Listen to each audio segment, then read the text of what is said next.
Bonjour à vous, chers amis Sagittaires, et bienvenue sur la chaîne Le Murmure de l'Invisible pour cette guidance de sentimentale pour la deuxième quinzaine de janvier, puisque je n'ai pas eu le temps de les faire avant et j'en suis absolument désolée. N'hésitez pas à vous abonner si ce n'est pas encore fait, n'hésitez pas à liker, partager, commenter pour soutenir mon travail, voilà. Je vous rappelle que les énergies sont générales et ne peuvent pas correspondre à tout le monde. Prenez que les messages qui vibrent en vous, qui résonnent en vous. N'essayez pas de faire coller les messages qui passent à votre vie. Si vous réfléchissez trop, c'est que ce n'est pas pour vous. Les énergies sont aussi interchangeables. Et n'hésitez pas à aller faire un tour du côté de votre signe ascendant et de votre signe lunaire, notamment votre signe lunaire, si vous avez plus de 35-40 ans. Voilà, chers amis Sagittaires, voici votre superbe carte. Regardez comme vous êtes beau. J'ai tiré une carte pour l'énergie générale de cette quinzaine avec le tarot de l'amour et nous avons le roi des étoiles qui est un alchimiste, évidemment le roi des étoiles. Le roi des étoiles est une personne honnête, c'est une personne consciencieuse, cultivée, une personne paternelle, c'est une personne qui est motivée, c'est une personne qui aime, c'est une personne passionnée. Et ça, ce sont les énergies d'amour qui vont vous accompagner sur cette deuxième quinzaine de janvier avec l'oracle des amoureux. Nous avons cette carte qui est sortie pour vous et qui nous parle: exprime ta gratitude pour les bénédictions d'amour qui arrivent bientôt sur ton chemin. Sache que tu mérites d'être et d'avoir tout ce que ton cœur désire véritablement. Ouh, ça c'est beau. Avec le pouvoir de l'amour, nous avons... Ah bah waouh, la gratitude. Bah si vous l'exprimez pas pendant cette quinzaine, moi je serai vous, je ferai attention. Hein. Vous appréciez pleinement les précieuses leçons que la vie vous présente avec amour. Gratitude, gratitude, gratitude pour vous. Alors, je vous ai fait un tableau à 9 cartes avec l'améthyste love. Je vous ai tiré des cartes avec les chakras du cœur, aussi avec les anges de l'amour. Et restez jusqu'à la fin. Si vous avez une question à poser dans le domaine sentimental, j'y répondrai en fonction de votre situation sentimentale avec les réponses angéliques. Nous allons démarrer avec l'améthyste love. Je retourne toutes les cartes et ensuite nous procéderons à la lecture. Nous avons la séparation, nous avons l'âme sœur, nous avons la... Enfin, pas de dialogue, pas de communication. Nous avons une personne fausse, une personne superficielle. Nous avons un amour charnel. Nous avons une invitation. Nous avons la famille. Et nous avons le masque. Bien, bien, bien. Nous avons pas mal de messages. Alors, ici, quand même, l'énergie centrale reste la personne superficielle.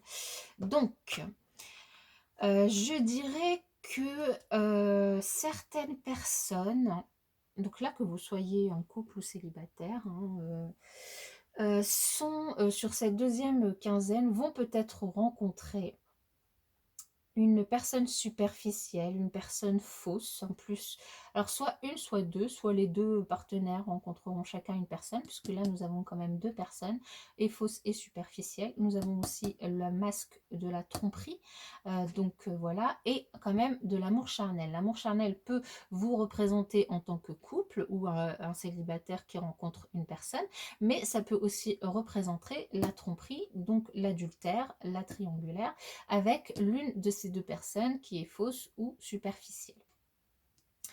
Donc déjà là on nous parle bon, de choses pas très, enfin pas très, après moi je ne juge personne, chacun fait ce qu'il veut, mais on nous parle de choses pas très faciles, des choses qui vont quand même aller vous pousser vers une solitude, hein, vers des disputes qui vont vous entraîner vers une impossibilité de discuter, d'échanger entre vous, voire même vers une séparation alors que vous êtes probablement en présence de votre âme sœur. La question est, qui est votre âme sœur?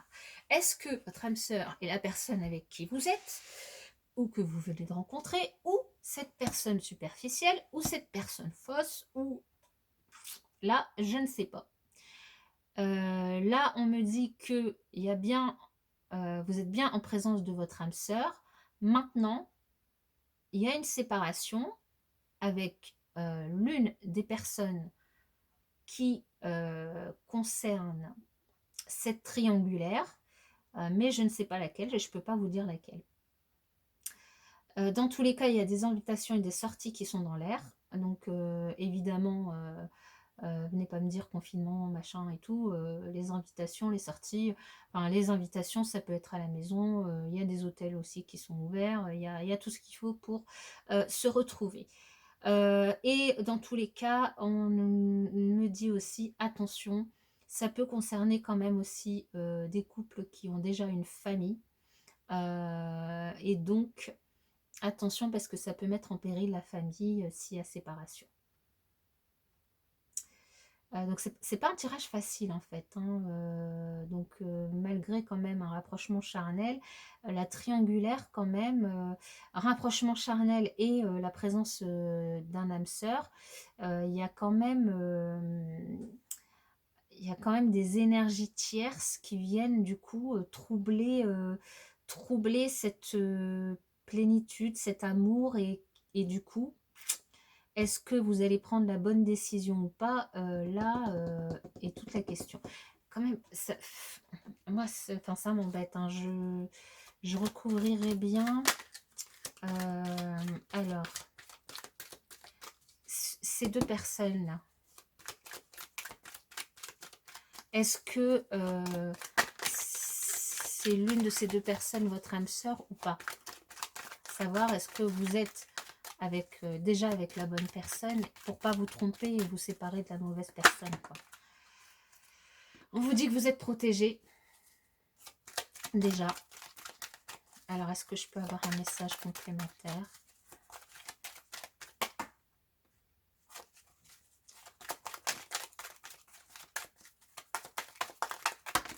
Là, il y en a beaucoup trop. Allez, une ou deux cartes. On vous dit que ces personnes, c'est une dépendance malsaine. En fait, cette personne ou ces personnes, hein, parce que ça peut représenter la même personne, c'est cette personne fausse et cette personne superficielle, c'est une dépendance malsaine, donc c'est pas elle votre âme sœur. Votre âme sœur, c'est la personne avec qui vous êtes.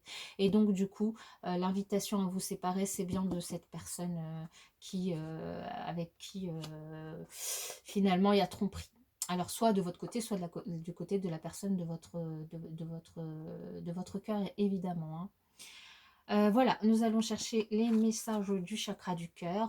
Pour certaines personnes, on nous parle de blocage karmique, blocage mémoire karmique. Alors ça, si vous êtes dans cette situation, n'hésitez pas à faire appel à des personnes qui sont expertes dans ce domaine pour pouvoir débloquer les messages karmiques, savoir quels messages débloquer et quels sont les messages qui sont bloqués et pour pouvoir les débloquer. Pour d'autres personnes, on vous dit que vos doutes, peurs ne sont pas fondés. Donc là, on est complètement sur d'autres personnes, hein. Tu reçois des signes, c'est dingue le nombre de... Pourtant, je mélange vraiment bien les cartes, hein. Le nombre de signes pour lesquels cette carte est tombée, tu reçois des signes. Donc attention, hein, célibataire ou pas célibataire, vous recevez des signes par rapport à votre question ou par rapport à ce que vous attendez. Donc ouvrez bien les yeux, les oreilles, tout, soyez observateur, observatrice, parce que vous avez des signes qui vous indiquent peut-être la personne qui vous est destinée, hein. Vous voyez, même là dans cette triangulaire, vous avez peut-être des signes, hein, les dépendances. Et oui, forcément, hein, si il y a triangulaire, certaines personnes seront peut-être dans une relation discrète ou secrète. Mais pour d'autres, cette relation pourrait être discrète parce que vous n'avez pas envie pour l'instant de partager ça avec votre famille, vos amis, et donc vous avez envie de rester dans votre bulle. Avec les anges de l'amour, nous avons vous méritez l'amour. Oui, ça aussi, elle est sortie beaucoup sur beaucoup de signes. Je pense que beaucoup d'entre vous se doutent peut-être que vous ne méritez pas l'amour. Sachez que vous êtes tous dignes d'être aimés. Vous méritez tout être vivant sur cette planète mérite d'être aimé. Alors je dis pas, si je rencontre un boa, je suis pas sûre de l'aimer. Mais j'irai pas lui faire du mal intentionnellement. Mais vous, vous méritez l'amour et vous êtes digne d'être aimé. Donc si quelqu'un vous dit le contraire, ne le croyez surtout pas. Là, on vous dit, c'est certainement lui. Vous avez déjà rencontré le partenaire amoureux que vous cherchez. Donc, dans les triangulaires, vous êtes déjà certainement avec la bonne personne. Donc, ça ne sert à rien d'aller chercher ailleurs. Ma foi, après, vous faites ce que vous voulez. Évidemment, vous gardez votre libre arbitre. Vous êtes libre de faire vos choix. C'est ce que dit l'oracle. Et enfin, on vous dit, apprenez à vous connaître mutuellement en vous révélant l'un à l'autre vos plus grands secrets, vous renforcez vos liens. Donc pour les personnes qui viennent de se rencontrer, pour les personnes même qui sont en couple depuis un peu plus longtemps, ben, n'hésitez pas à communiquer entre vous, n'hésitez pas à parler. La communication, c'est quelque chose d'hyper important dans un couple. Ça permet de se faire confiance et de régler beaucoup de situations incomprises dues à la malinterprétation, dues au silence en fait. Voilà, nous allons passer aux réponses angéliques. Nous allons démarrer par les couples mariés ou pacsés. Avons-nous une réponse pour eux? Les couples mariés ou pacsés. Une réponse s'il vous plaît pour leurs questions. Les couples mariés ou pacsés. Alors, nous avons deux réponses. Écoutez votre intuition et attendez-vous à un signe. Écoutez votre intuition et attendez-vous à un signe. On avait des signes là. On a, tu reçois des signes. Alors, pour les couples non mariés, non pacsés qui vivent sous le même toit. Pour les couples non mariés, non pacsés qui vivent sous le même toit. Les couples non mariés, non pacsés qui vivent sous le même toit. Les couples non mariés, non pacsés qui vivent sous le même toit. Les couples non mariés, non pacsés qui vivent sous le même toit. Merci. Agissez. Pour les couples non mariés, non pacsés qui ne vivent pas sous le même toit. Les couples non mariés, non pacsés qui ne vivent pas sous le même toit. Pour les couples non mariés, non pacsés qui ne vivent pas sous le même toit. Repensez-y. Pour les célibataires qui ont quelqu'un dans leur cœur. Pour les célibataires qui ont quelqu'un dans leur cœur. Occasion favorable. Plus qu'à la créer. Vous faites le premier pas. Pour les célibataires qui n'ont personne dans leur cœur. Pour les célibataires qui n'ont personne dans leur cœur. Nous avons plusieurs réponses. 2. Dans les prochaines semaines et peu probable. Alors c'est peut-être peu probable dans les prochaines semaines où une seule des cartes répond à votre question ou les deux. À vous de voir en fonction de la question que vous avez posée. Puisque là, je ne sais pas. Voilà, je vous remercie, chers amis Sagittaires. N'hésitez pas à vous abonner si vous ne l'avez pas encore fait. Je vous dis à bientôt dans une prochaine vidéo.